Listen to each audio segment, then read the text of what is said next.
नहमदुहु व नुसल्ली अला रसूलिहिल करीम। अजीज़ान मोहतरम, मैं Mohammad Aslam Dode, chairman liberal party Pakistan आपसे मुखातिब हूँ और आप देख रहे हैं liberal party Pakistan YouTube channel. पेश खिदमत है प्रोग्राम जदलियाती लिबरलिज़म। अजीज़ान मोहतरम, हमारा आज का मौजू है मेरे यानी मोहम्मद असलम डोडी के तख्लीक करदा जदीद तरीन तर्ज़ फ़िक्र यानी मुतवाज़न तर्ज़ फ़िक्र की वजाहत।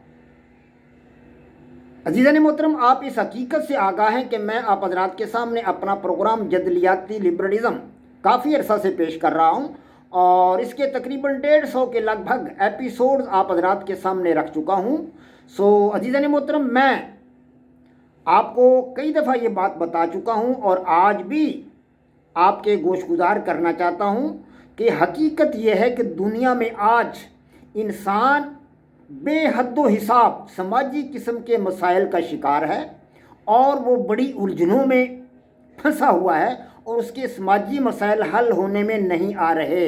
दुनिया में जितने मज़हब आज तक आ चुके हैं, इल्हामी मज़हब, गैर इल्हामी मज़हब या इंतज़ामी मज़हब, इनमें से कोई भी मज़हब आज के इंसान के समाजी मसाइल हल करने से कासिर है। और आज दुनिया में जंगो जदल का दौरा है, आपा धापी का दौरा है। इंसानों के समाजी मसाइल हल करने के लिए कोई भी मज़हब इस पोजीशन में नहीं है कि इंसानों को मुतमईन किया जा सके, उनके समाजी मसाइल को कमा हक़्क़ुहू हल किया जा सके। लिहाजा ज़रूरत इस अमर की थी कि दुनिया को आज एक जदीद तरीन आइडियालॉजी, जदीद तरीन नज़रिया हयात की ज़रूरत थी। लिहाजा मैंने अपनी कावज से, अपनी कोशिश से, अपनी जदोजहद से, अपनी मसाई से, अपनी 15 साल मेहनत से मैंने एक जदीद तरीन नज़रिया हयात आइडियालॉजी तख्लीक की है और वो है जदलियाती लिबरलिज़म। अज़ीज़ान मोहतरम, मैं ये नज़रिया हयात आप हज़रात के सामने एपिसोड की सूरत में पेश कर रहा हूँ। ताहम हम जिस जगह पर अब पहुँच चुके हैं वहाँ इस बात की अशद ज़रूरत है कि कोई नज़रिया हयात तख्लीक करने से पहले, उसको वजूद में लाने से पहले जदीद तरीन तर्ज़ फ़िक्र का होना ज़रूरी है। क्योंकि आज तक दुनिया में जितने भी मसाइल हल किए गए हैं वो या तो जज्बाती तर्ज़ फ़िक्र से हल किए गए हैं या गैर जज्बाती तर्ज़ फ़िक्र से हल किए गए हैं।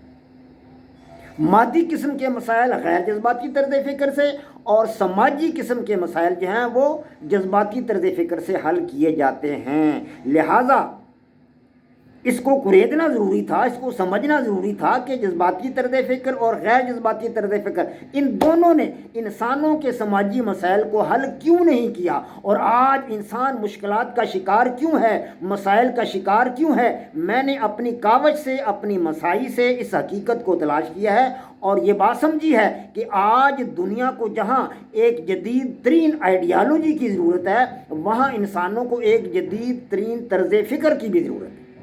लिहाजा मैंने एक जदीद तरीन तर्ज़ फ़िक्र तलाश करने के लिए भी कोशिश की और अपनी तरफ से एक जदीद तरीन तर्ज़ फ़िक्र यानी मुतवाज़न तर्ज़ फ़िक्र को तलाश करने में कामयाब हुआ हूँ। मुतवाज़न तर्ज़ फ़िक्र क्या है, इसको समझने के लिए जज्बा की तारीफ़ मैंने आपको बताई है, जज्बा की पैदाइश के बारे में आपको बताया है कि जज्बा कैसे पैदा होता है, जज्बा की बनावट, जज्बा की हैत, जज्बा की तरकीब, इनसे आपको आशनाई दी है। इसी तरह मैंने आपको दाएं तरफ के जज्बात के बारे में बताया, बाएं तरफ के जज्बात के बारे में बताया कि वो क्या होते हैं और मुतवाज़न तर्ज़ फ़िक्र की हैत, तरकीब और बनावट ये भी आपको समझाई है। अब मैं आप हज़रात के सामने एक मिसाल के ज़रिए ये साबित करने की कोशिश कर रहा हूँ कि समाजी मसाइल को गैर जज्बाती तर्ज़ फ़िक्र से हल नहीं किया जा सकता और समाजी मसाइल को जज्बाती तर्ज़ फ़िक्र से भी हल नहीं किया जा सकता। समाजी मसाइल को सिर्फ़ मुतवाज़न तर्ज़ फ़िक्र जो मैंने तख्लीक किया है उसकी मदद से हल किया जा सकता है। इसके लिए मैंने आप हज़रात के सामने एक मिसाल रखी थी कि 5 दोस्त घर से निकले और रास्ता में उन्हें सोने की ईंट मिली, सब ने बैक वक़्त उस पर कब्ज़ा किया।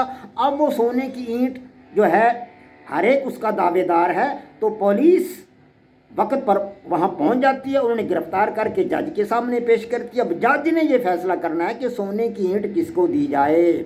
मैं इस मिसाल को جذباتی طرز فکر کے حوالہ سے بھی آپ حضرات کے سامنے بیان کر چکا ہوں، غیر جذباتی طرز فکر کے حوالہ سے بھی آپ کے سامنے بیان کر چکا ہوں، اور یہ ثابت ہو چکا ہے کہ جج صحیح فیصلہ جذباتی طرز فکر کو سامنے رکھ کر صحیح فیصلہ نہیں کر سکتا، اور جج غیر جذباتی طرز فکر کو سامنے رکھ کر بھی صحیح فیصلہ نہیں کر سکتا۔ تو آج آپ کو میں یہ بتاؤں گا کہ جج اگر متوازن طرز فکر کو استعمال کرے، یعنی میرے تخلیق کردہ متوازن طرز فکر کو استعمال کرے، تو جج اس مسئلہ کو حل کر سکتا ہے۔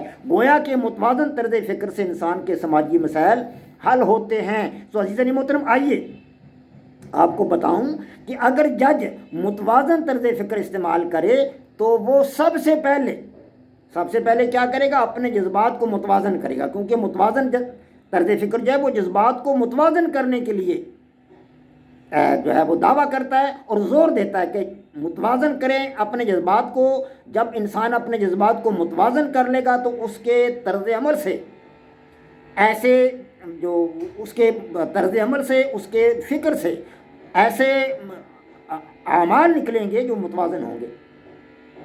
تو اگر جج متوازن طرز فکر استعمال کرے تو وہ سب سے پہلے اپنے جذبات کو متوازن کرے گا، یعنی انہیں صفر سطح پر لائے گا۔ اب وہ مکمل طور پر غیر جذباتی ہو کر پانچوں افراد کا جائزہ لے گا اور ان کے بیانات سنے گا۔ مکمل طور پر غیر جذباتی ہونے کی صورت میں جج کے نزدیک پانچوں افراد یکساں مقام کے حامل ہوں گے، اس کے نزدیک سب برابر ہوں گے۔ میں نے آپ کو 5 افراد کے نام بتائے تھے، مزدور خان اور اپنے حکومت یار خان، اور یہ 5 افراد کے نام آپ کو گنوائے ہیں، مسلک خان وغیرہ وغیرہ۔ تو اب جج جو ہے وہ ان تمام کے بارے میں یکساں خیالات رکھے گا، کیونکہ وہ اپنے جذبات کو متوازن کر لے گا۔ اب جج ان کے بیانات اور موضوع شہادتوں کے ساتھ جو بھی فیصلہ کرے گا وہ یقیناً ایک منصفانہ فیصلہ ہوگا۔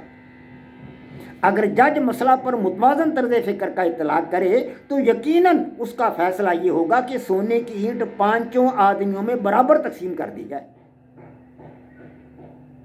اس قسم کا منصفانہ فیصلہ متوازن طرز فکر کی مدد سے ہی کیا جا سکتا ہے، دوسرے طرز فکر کی مدد سے اس قسم کا فیصلہ ممکن نہیں۔